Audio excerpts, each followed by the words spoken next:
Have you ever found yourself staring at a coffee mug for 5 minutes? Not just looking at it, but really thinking about it. Not in a weird way, but wondering about the person who designed it, the journey the clay took to become a mug, or how many conversations that mug has been a part of. If that sounds even a little bit familiar, you might just be a deep thinker. And no, that doesn't mean you're a brooding philosopher who only wears black. It's something much more common and much more interesting. We all think, obviously. Our brains are thinking machines. But some people seem to have their thinking dial turned up to 11. They're not necessarily smarter or better than anyone else. They just think differently. They dive into topics headfirst, while others are just dipping their toes in the water. They're the kind of people who can get lost in a thought for hours, exploring every nook and cranny of an idea. Today, we're going to explore the psychology of these deep thinkers. What's really going on inside their minds? Are they born this way, or do they become this way? And what are the hidden upsides, and maybe even the downsides, of being someone who thinks so deeply about, well, everything? This isn't about complex scientific jargon or academic theories. This is about understanding ourselves and the people around us a little better. We'll use simple examples and stories to unpack what it really means to be a deep thinker. So, grab your favorite mug, get comfortable, and let's take a journey into the fascinating world of the deep thinking mind. So, what's the first thing that comes to mind when you hear the term deep thinker? Maybe you picture someone like Sherlock Holmes piecing together tiny clues to solve a massive crime. Or perhaps you think of a scientist like Marie Curie spending years in a lab, driven by an insatiable curiosity. These are great examples, but deep thinking isn't just for fictional detectives and Nobel Prize winners. It's happening all around us, in everyday situations. Think about your friend who, after watching a movie, wants to talk for an hour about the main character's motivations, the symbolism in a particular scene, and what the director was trying to say about society. That's a deep thinker. Or consider the coworker who, instead of just accepting a new project, asks a ton of what-if questions, trying to understand the project from every possible angle before they even begin. That's a deep thinker too. At its core, the psychology of a deep thinker is about a desire to understand things on a fundamental level. It's not enough for them to know what something is. They need to know why it is the way it is.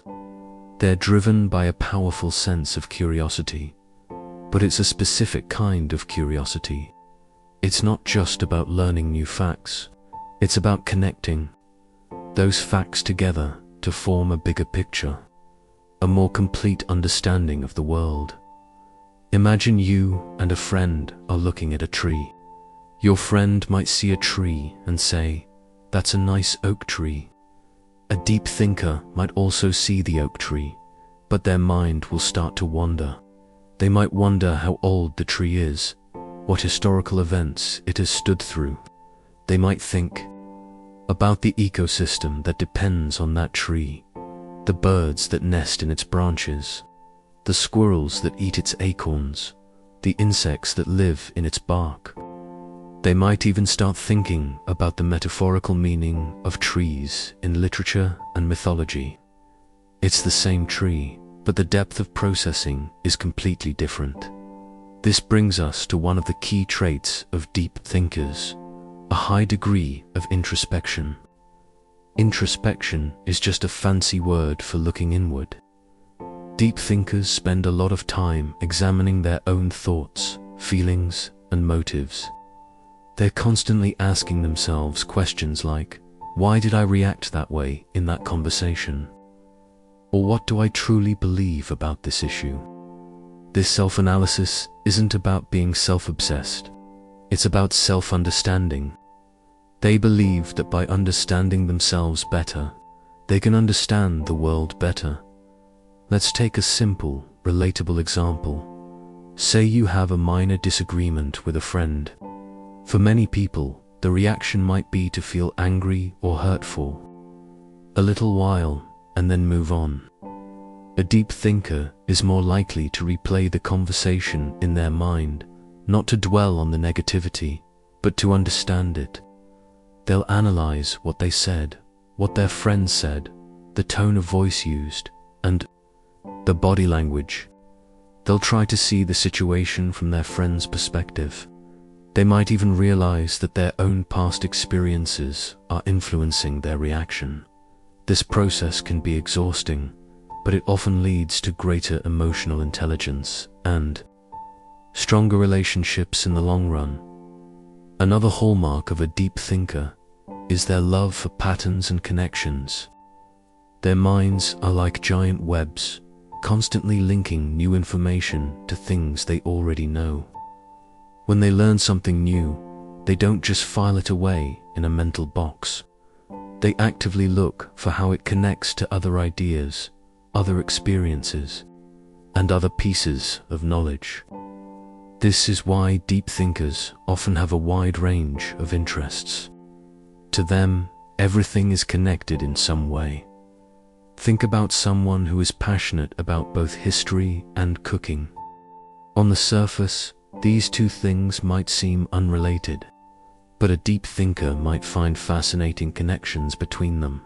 They might research how historical events, like trade routes and wars, influence the development of different cuisines.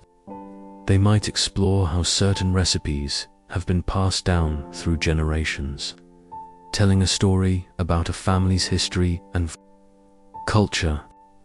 For them, cooking isn't just about following instructions. It's about understanding a piece of living history. This ability to see the bigger picture can be a huge advantage. In the workplace, deep thinkers are often the ones who come up with innovative solutions to problems, while others might be focused on the immediate, practical details. The deep thinker is looking at the system as a whole. They're able to see how a small change in one area could have a ripple effect on the entire organization. This is why they often excel in fields like strategy, research, and design. However, this constant search for meaning and connection can also have its downsides.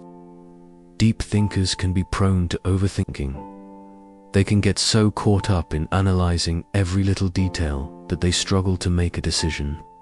This is often called analysis paralysis. Imagine a deep thinker trying to choose a new phone.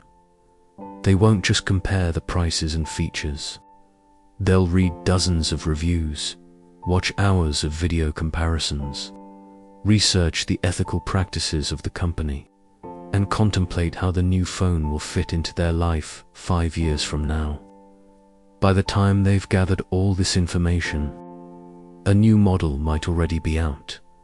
Asterisk, this tendency to overthink can also lead to anxiety. When your mind is constantly exploring all the possible things that could go wrong in a situation, it's easy to feel overwhelmed. A simple decision, like whether to accept a new job offer, can become a source of immense stress for a deep thinker. They'll weigh the pros and cons endlessly, imagine a dozen different future scenarios, and worry about making the wrong choice. This isn't a sign of weakness. It's a byproduct of their highly analytical and imaginative minds. Another challenge for deep thinkers is that they can sometimes feel a bit out of sync with the rest of the world. In a culture that often values speed, efficiency, and surface-level interactions, the deep thinker's desire for depth and meaning can be seen as strange or even impractical. They might get frustrated in conversations that stay on the surface, craving a more meaningful connection with others. This can lead to feelings of loneliness or isolation. They might feel like no one truly understands them, or that they have to hide their true, inquisitive nature to fit in. Let's tell a little story to illustrate this. Imagine a woman named Sarah who is a deep thinker.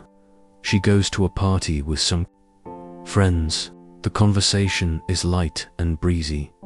People are talking about celebrity gossip, a popular new TV show, and their vacation plans.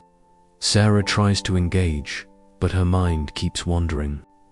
She finds herself wondering about the psychology behind celebrity worship, or the societal impact of the TV show everyone is discussing. She wants to ask deeper questions, but she's afraid of being a downer or making the conversation awkward. So, she stays quiet, smiling and nodding, but feeling completely disconnected from the people around her. This is a common experience for many deep thinkers. So, are people born deep thinkers, or is it something they learn? The truth is, it's likely a combination of both. There is evidence to suggest that some people are born with a predisposition to certain personality traits, like openness to experience, which is strongly linked to deep thinking. People who are high in openness are naturally curious, imaginative, and interested in abstract ideas. They're more likely to enjoy activities like reading, visiting museums, and having philosophical conversations. However, our environment and life experiences also play a huge role in shaping our thinking patterns. A child who is encouraged to ask questions, explore their interests, and think for themselves is more likely to develop into a deep thinker. On the other hand, a child who is taught to simply memorize facts and follow rules without questioning them may be less likely to develop these habits of mind. Think about it this way. Our brains are like muscles. The more you use certain neural pathways, the stronger they become. If you consistently engage in deep thinking by reading challenging books, having thoughtful conversations, and reflecting on your experiences, you will strengthen the deep thinking muscles in your brain. So, even if you don't consider yourself a natural deep thinker, it's a skill you can cultivate over time. Now, let's talk about some of the habits and behaviors that are common among deep thinkers. One of the most important is solitude. Deep thinkers need time alone to process their thoughts and recharge their mental batteries. This isn't because they're antisocial. In fact, they can be very caring and empathetic people, but the constant stimulation of social interaction can be draining for them. They need quiet time to connect with their inner world, to follow their trains of thought without interruption.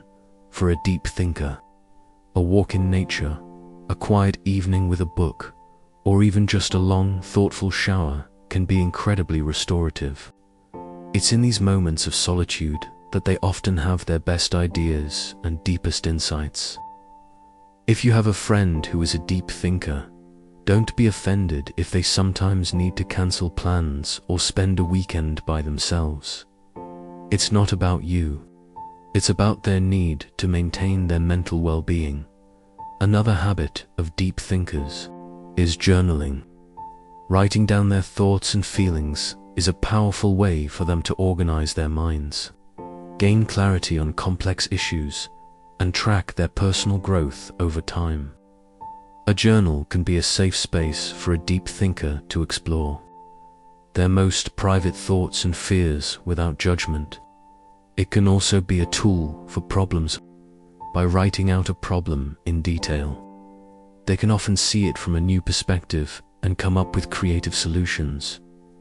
Let's imagine a man named David who is struggling with a difficult decision at work. He's been going back and forth in his mind for weeks, feeling more and more stressed. One evening, he decides to write about it in his journal. He writes down all of his concerns, his hopes, and his fears related to the decision. As he writes, he starts to notice patterns in his thinking that he hadn't seen before. He realizes that a lot of his anxiety is based on assumptions, not facts. The act of writing helps him to untangle the knots in his mind and approach the decision with a clearer, more rational perspective. Deep thinkers are also often avid learners. They have a thirst for knowledge that goes beyond formal education. They're the kind of people who have a stack of books by their bed, a long list of documentaries to watch, and a podcast queue full of educational content. They're not just learning for the sake of accumulating information. They're learning to expand their understanding of the world and their place in it. Their learning is often self-directed. They'll pick a topic that fascinates them and dive in headfirst, reading everything they can get their hands on, watching videos, and listening to experts. They're not afraid to tackle complex or challenging subjects. In fact, they often find them more rewarding. For a deep thinker, the joy of learning is in the process of discovery itself. So, we've talked about what it means to be a deep thinker, the psychology behind it, and some of the common habits and challenges. But what can we learn from them? How can we all incorporate a little more deep thinking into our own lives? First, we can cultivate our curiosity. Instead of accepting things at face value, we can start asking more why questions. When you read a news article, don't just read the headline. Ask yourself, what is the author's perspective? What information might be missing? How does this story connect to other things I know? This doesn't mean you have to become a cynic. It just means you're engaging with the world in a more active and thoughtful way. Second, we can make time for solitude and reflection. In our busy, hyper-connected world, it can be hard to find a moment of quiet. But even just 15 minutes a day of quiet time can make a big difference. You can use this time to meditate, journal, or simply sit with your thoughts. The goal is to create a space where your mind can wander freely, without distractions. Third, we can try to see the bigger picture. When we're faced with a problem, it's easy to get bogged down in the details. But if we can step back and look at the situation from a broader perspective, we can often find more creative and effective solutions. Ask yourself, how does this problem fit into the larger system? What are the underlying causes, not just the symptoms? Let's end with one final story. Imagine a young woman who has always been a bit of a daydreamer. In school, her teachers often told her to stop staring out the window and pay attention. As an adult, she sometimes felt self-conscious about her tendency to get lost in thought. But then, she started to embrace her deep-thinking nature. She realized that her daydreams were not a waste of time. They were a source of creativity and inspiration. She started a career in graphic design, where her ability to see things differently was a huge asset. She learned to balance her need for solitude with her desire for social connection. She found friends who appreciated her thoughtful conversations and her unique perspective on the world. She learned that being a deep thinker wasn't a flaw. It was a superpower. The world needs deep thinkers. We need people who are willing to ask the tough questions, to challenge the status quo, and to imagine a better future. We need people who can see the connections that others miss, and who can find meaning in a world that can often feel chaotic and overwhelming. So, if you're a deep thinker, embrace it. Your mind is a beautiful and powerful thing. Don't let anyone make you feel like you're too sensitive or too serious. Your depth is a gift. And if you're not a natural deep thinker, that's okay too. We can all learn to think a little more deeply, to be a little more curious, and to connect with the world in a more meaningful way. Because in the end, a life well lived is a life well thought. It's about more than just existing. It's about understanding, and that's a journey worth taking, one thought at a time.